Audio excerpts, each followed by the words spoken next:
No company has bet more and more often on big phones than Samsung. Lots of people have said Samsung was crazy, including me, but the Note sold millions. But now everyone makes big phones. So here's Samsung's answer to all the copycats, its attempt to level up again now that big is the new normal. This is the Samsung Galaxy Note 4. The Note 4 is all about restraint, actually, which is a strange thing to say about a phone with a 5.7-inch screen. But it's true. It's about doing a few things really well and worrying a little less about the rest. The first of those things is the hardware, which Samsung completely overhauled for this device.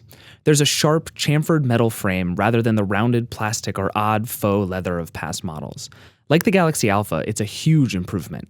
It's sharp and square, more like the iPhone 5S than the rounded iPhone 6 Plus, which makes it not quite as comfortable to hold, but it looks and feels great. The cheap plastic era might finally be over. The Note 4, in case you forgot what a Galaxy Note is huge. Huge enough to be basically unusable in one hand. A couple of software tweaks make it a little easier to wield in one hand, like a mode that just shrinks the whole screen into the bottom corner, or the clever side key panel that makes finding the home button easier. But no matter what you do, this phone is still gigantic. Big phone means big screen, though, and Samsung delivers as always. Here it's a 5.7-inch 2560 by 1440 screen, which is about the densest and richest screen you'll find on any smartphone on Earth. OLED displays like this one have come a long way, even in the last year or so. This screen has accurate and clear colors, not like the overly vivid and saturated Note 3. The screen still pops, but this time because it's so bright and so crisp, everything just looks great.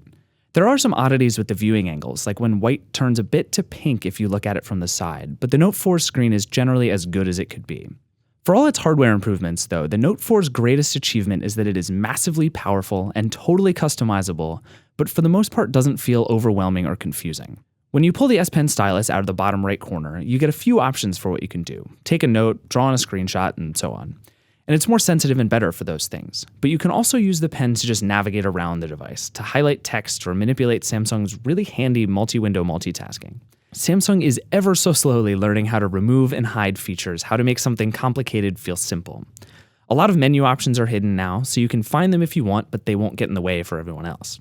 Some of the less used features are hidden behind those three-dotted menus, and everything just feels much cleaner. But the phone still bloops and makes weird water sounds all the time, and there are still so many settings that Samsung needs 4 tabs to display them all. Just still too much going on all the time. Samsung really is thinking along the right lines here, and it's made real progress, but it has work left to do. The best implementation of all this so far is in the 16-megapixel camera. The app has been radically simplified, so you only see a couple of buttons at a time, but there's still a lot you can do here. You can, for instance, tap your finger on the heart rate monitor and take a selfie.